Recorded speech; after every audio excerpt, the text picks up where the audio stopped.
पहले 10 सेकंड के अंदर ही जमीन से टेक ऑफ करता है प्लेन और 10 से 20 सेकंड के दरमियान 625 फीट की ऊंचाई पर पहुंच जाता है। अगले 20 से 30 सेकंड के दरमियान 322 किलोमीटर पर आवर की स्पीड से जमीन के साथ क्रैश हो जाता है और एक हॉस्टल के साथ कुछ इस तरीके से टकराता है कि उसकी बाइक साइड एक साइड पर होती है और उसकी फ्रंट साइड दूसरी साइड पर निकली होती है। टेक ऑफ होने से लेकर प्लेन 625 फीट की ऊंचाई तक पहुंच गया, लेकिन लैंडिंग गियर को बंद नहीं किया गया, वो वैसे ही खुले थे। कुछ लोगों का कहना है कि दबाव बढ़ गया क्योंकि लैंडिंग गियर ओपन थे, इसी वजह से जहाज के ऊपर दबाव बढ़ गया जिसकी वजह से वो क्रैश हो गया और यही वजह बताई जाती है जहाज के क्रैश होने की। लेकिन जो ही एयरप्लेन टेक ऑफ होता है तो लैंडिंग गियर को फौरी तौर पर बंद कर लिया जाता है क्योंकि इस पर हवा का जो ड्रैग है वो बहुत ज़्यादा होता है जिसकी वजह से प्लेन के क्रैश होने के खतरात बहुत ज़्यादा बढ़ जाते हैं।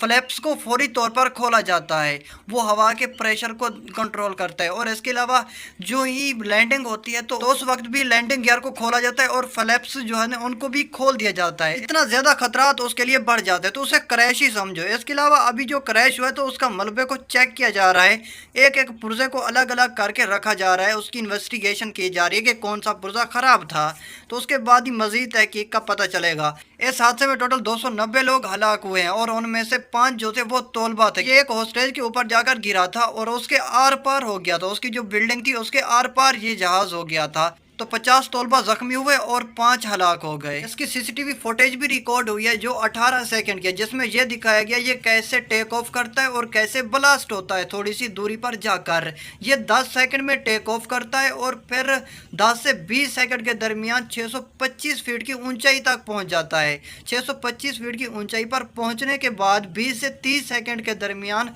ये क्रैश होता है और जब ये क्रैश होता है तब इसकी स्पीड 322 किलोमीटर पर आवर थी। जब ये दीवार में जाकर लगता है तब इसकी स्पीड इतना ज़्यादा थी, तभी तो ये दीवार के मतलब एक बिल्डिंग जो थी उसके आर पार हो जाता है गोली की तरह। इसकी एक साइड एक तरफ होती है, दूसरी साइड दीवार के दूसरी तरफ होती है। दीवार नहीं, पूरा मकान होता है भाई, बिल्डिंग होती है बड़ी। अब जरा आप खुद देखिए 625 फीट की ऊंचाई पर है, अभी भी इसके लैंडिंग गियर बंद नहीं थे। अमूमी तौर पर जब ये टेक ऑफ करते हैं 8वें सेकंड और फिर 9वें सेकंड तक, 10वें सेकंड तक ये टेक ऑफ कर लेते हैं। 11वें और 12वें सेकंड में इसको लैंडिंग गियर बंद कर लेने चाहिए, लेकिन इस टाइम भी लैंडिंग गियर को बंद नहीं किया गया था। हालांकि इनको बंद कर लेना चाहिए था लेकिन बंद नहीं किया गया था। 20वें सेकंड पर इसने मेडे वाला सिग्नल भी दिया, लेकिन तब जहाज बिल्कुल क्रैश होने के नज़दीक था और 30 सेकंड और 20 सेकंड के दरमियान 25-28 कोई भी हो सकते हैं, तब ये क्रैश हो चुका था। अब आप इस वीडियो में भी देख सकते हैं कि कैसे ये जहाज टेक ऑफ करता है और फिर थोड़ी सी दूरी पर जाकर ये एक बॉम्ब की तरह ब्लास्ट हो जाता है और बहुत ज़्यादा वहाँ पर आग भी उठती है क्योंकि इसके अंदर काफ़ी ज़्यादा फ्यूल होता है, एक्स्ट्रा मिकदार में फ्यूल रखा जाता है। जब ये ब्लास्ट वगैरह होता है तो साफ ज़ाहिर उसने भी धमाका बनना है। जब ऐसे कोई इंसिडेंट होते हैं तो ये फ्यूल बहुत ही ज़्यादा खतरनाक होता है प्लेन के लिए क्योंकि ये ब्लास्ट करके रख देता है पूरे के पूरे प्लेन को। सबसे ज़्यादा डैमेज देता ही यही है क्योंकि फ्यूल थोड़ी बहुत मिकदार में नहीं रखा जाता, फ्यूल काफ़ी ज़्यादा मिकदार में रखा जाता है क्योंकि 3 दिन या फिर 4 दिन का फ्यूल एक